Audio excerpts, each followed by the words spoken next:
Martxoaren 20an Inés del Rioetako presoaren interesen alde arituko diren abokatuek konfidantza osoa dute egingo duten defentsan.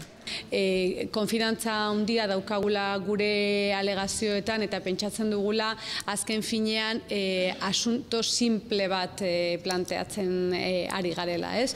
Zaila ikusten dute Espainiako gobernuak aurkeztutako errekurtsoa aurrera ateratzea.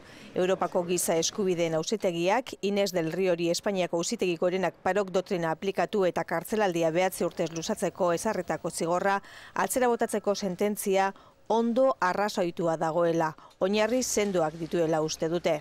Horri buelta emateko Espainiako gobernuak oso froga sendoak aurkeztu beharko lituzkeela diote.